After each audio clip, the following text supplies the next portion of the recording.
कर्ण के पिता सूर्य और माता कुंती थीं, पर चूंकि उनका पालन एक रथ चलाने वाले ने किया था, इसलिए वो सूत पुत्र कहलाएं और इसी कारण उन्हें वो सम्मान नहीं मिला जिसके वो अधिकारी थे। इस वीडियो में आज हम महारथी कर्ण से संबंधित कुछ रोचक बातें जानेंगे। नमस्कार दोस्तों, वीडियो अच्छी लगे तो लाइक और चैनल को सब्सक्राइब जरूर करें। इस वीडियो के लास्ट में बताया है कि श्री कृष्ण ने कर्ण का अंतिम संस्कार क्यों किए थे। कर्ण द्रौपदी को पसंद करता था और उसे अपनी पत्नी बनाना चाहता था। साथ ही द्रौपदी भी कर्ण से बहुत प्रभावित थी और उसकी तस्वीर देखते ही यह निर्णय कर चुकी थी कि वह स्वयंवर में उसी के गले में वरमाला डालेगी, लेकिन फिर भी उसने ऐसा नहीं किया। द्रौपदी और कर्ण दोनों एक दूसरे से विवाह करना चाहते थे, लेकिन सूत पुत्र होने की वजह से यह विवाह नहीं हो पाया। नियति ने इन दोनों का विवाह नहीं होने दिया, जिसके परिणाम स्वरूप कर्ण पांडवों से नफरत करने लगा।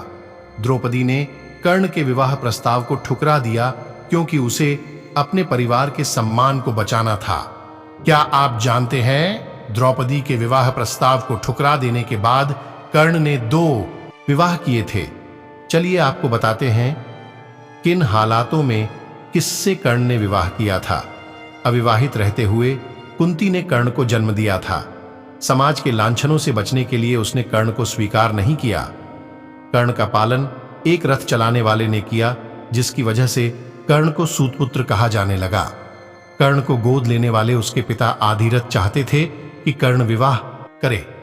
पिता की इच्छा को पूरा करने के लिए कर्ण ने रुशाली नाम की एक सूत पुत्री से विवाह किया। कर्ण की दूसरी पत्नी का नाम सुप्रिया था। सुप्रिया का जिक्र महाभारत की कहानी में ज्यादा नहीं किया गया है। रुशाली और सुप्रिया से कर्ण के 9 पुत्र थे: वृषसेन, वृषकेतु, चित्रसेन, सत्यसेन, सुषेन, शत्रुंजय, द्विपात, प्रसेन और बनसेन। कर्ण के सभी पुत्र महाभारत के युद्ध में शामिल हुए, जिनमें से 8 वीरगति को प्राप्त हो गए। प्रसेन की मौत सात्यकी के हाथों हुई।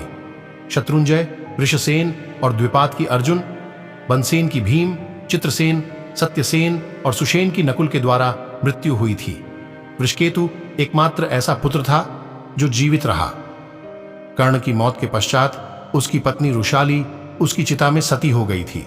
महाभारत के युद्ध के पश्चात जब पांडवों को यह बात पता चली कि कर्ण उन्हीं का ज्येष्ठ था, तब उन्होंने कर्ण के जीवित पुत्र वृषकेतु को इंद्रप्रस्थ की गद्दी सौंपी थी।